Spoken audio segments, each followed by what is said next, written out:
and also a long list of different aircraft and helicopters and all kinds of things he flies. I did abbreviate it, some of you had the whole arsenal on there, but I thought that was amazing. He definitely likes flight, both land-based and out in space. But he will make a wonderful congressman here from the 1st District of Rhode Island. Charles Lawler is a candidate in the 5th Congressional District of Maryland. I, being from Maryland, I know Charles quite well. He is an outstanding speaker and will make an outstanding candidate. He is a United States Marine Corps officer, retired. He also is the division manager of a major Fortune 500 company in Maryland. He's used to creating a budget, meeting a payroll, looking for a profit, which is what life's all about. And there's nothing wrong with making a profit. That's what makes us all work hard. He's also very, very involved in a number of community activities, from the Chamber of Commerce to his church to the Tax Reform Commission throughout Maryland. So all three of these are going to be excellent candidates, and hopefully all three of them will be winning candidates come November of 2010. But before I turn the microphone over to you, I know earlier Governor mentioned Bill Hudak. Bill, stand up again. The congressional candidate.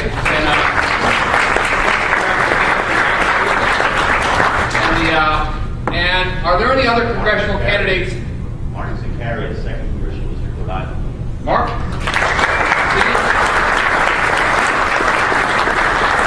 Any other congressional or senatorial candidates at the federal level that we haven't mentioned? All right, well, gentlemen, thank you. I'm sorry you're not up here, but we had room for 3, so we tried to be broad-based, but they'll all be around for lunch and the rest of the program. So I'm going to turn the program over. Which one of you would like to speak first? You want to go first? Okay. I'm going to turn it over to Justin, and they're going to follow through in order, and then I'll run around and answer questions from the audience. Thank you, Lewis, and I want to thank the governor for having us to the beautiful state of Rhode Island. Also, thank you to Jody Dow of Massachusetts. And before I get going, Rob left this up here, but I think it's worth mentioning that endangered species Republican Party, I don't think so. I think time will be extinct before the Republican Party. Probably before the next election. This is it's very appropriate to have this event this year in New England, because I think, like Rob does, that victory is going to go through here. We're going to have a very exciting time, especially in Connecticut. And it's going to be a battleground. And I'm not just talking about that place between Boston and New York where the Yankees and the Red Sox fight it out every year. And I'm right on the fault line there, so I'm not going to tell anyone which side I fall on. But it is a battle. It's going to be a political battle. And I see Chris Healy was there before. Where's Chris?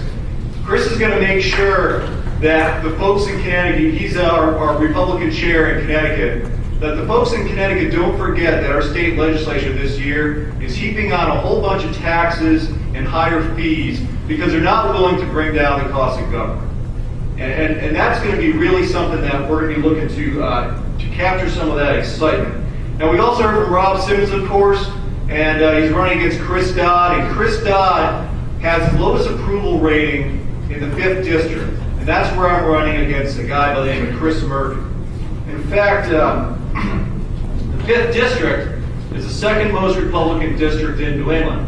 So we're very excited about that. And 45% of our voters are independents. They're unaffiliated. And more I see across the district, these unaffiliated voters, as the governor pointed out, are trending Republican. They're trending Republican on the issues. And I think they're doing this because, as Mr. McCabe pointed out, the gap between what the voters want and what they're seeing out of Congress is continuing to grow. And people believe, they've got that feeling in their gut that America is sliding downward, that it's on a path of descent, not ascent. And they want Congress to do something about it, but they don't feel that the positive things are being done, that the right things are being done. Now, I don't think people think that the Democrats in Congress are trying to destroy the economy or that they're trying to, put us into the hole even deeper. The problem is that the solutions that they're putting forward tend to be just more taxing, spending, and borrowing. And instinctively, as the governor pointed out, They understand that these solutions are not going to work. They're not solutions. And we hear this everywhere. We hear this at stores, you hear it in the church parking lot, you hear from folks that you see on the street, and they're really talking these kind of terms. In fact, I know a 91-year-old woman who is going back to community college. She's taking continuing education classes for the first time in her life. And she's taking that in American government. And I asked her, I said, why are you going back to school at 91 years old?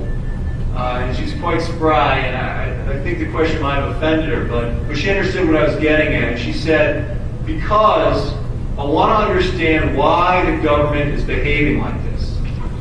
She wanted to know why the government was acting as it was and using tools and policies that, through her own common sense, she knew were probably going to make matters worse. And I think there's a lot of folks out there that feel the same way. And these voters, what they see out of Congress right now, it isn't real solutions that are going to fix this problem of joblessness that we have and growing debt. What they see is pay raises for staff and for Congress.